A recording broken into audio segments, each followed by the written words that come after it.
enough is going to be enough when I realize that my chances have sort of dried up to get a full-time position, and that's when I know I'm done. I have been teaching since fall 1999, all at George Washington University. Over the years, I've also taught at Georgetown University, and I taught at the University of Maryland, Baltimore County. I just applied for what I feel is the last full-time job I'm going to apply to. My feelings, if and when I leave, already I think I could tell they're going to be bittersweet. Positive or sweetness in the sense of being able to get into a new career field where promotion is much more doable and much more promising. The bitter part is wondering if at some level it's been a waste of time and money. Sometimes, the phrase like less is more, and sometimes that's good. But then, so the pop-outs would say, changing this makes Daisy look weaker or something like that. Yeah, that's good. This current year is different for me because for the first time in 6 years, I'm only at one school.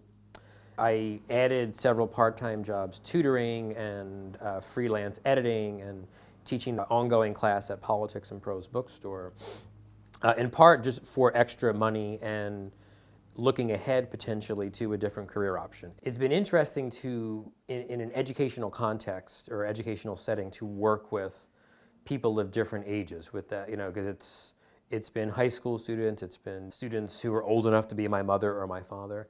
It's been a nice change in some ways. One thing I've noticed that's very different, especially with the older class at the bookstore, is that they do the reading, they care, and I never get drama or excuses.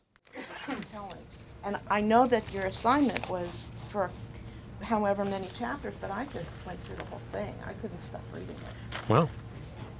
One thing it does is test me.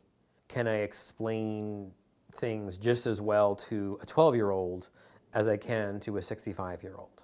When I ask students what an adjunct means to them, I've heard a few variations on, it means you don't have a PhD, or it means you don't have tenure yet. And that's when I kind of think, oh, if only yet, right? Typically, the students, it's a mixed bag. Some are interested and engaged and sympathetic.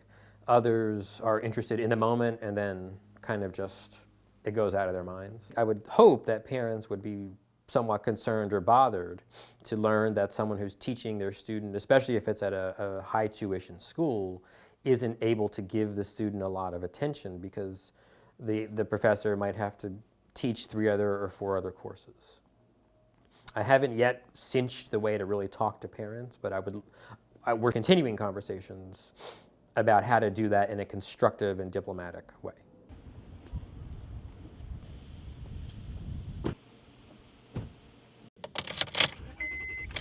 The source of some of my frustrations is, of course, the prevalence of so many part-time and contingent positions that have become almost the norm. When I started grad school 15 years ago, or 15 and a half years ago, I envisioned what a lot of people I know have, that is getting a full-time tenure-track position somewhere, settling in and having that very predictable kind of schedule. What I've gotten is very much the opposite of that. That is working, at some level probably just as hard as full-time professors, but having to do the work in so many different places and effectively being a full-time part-timer.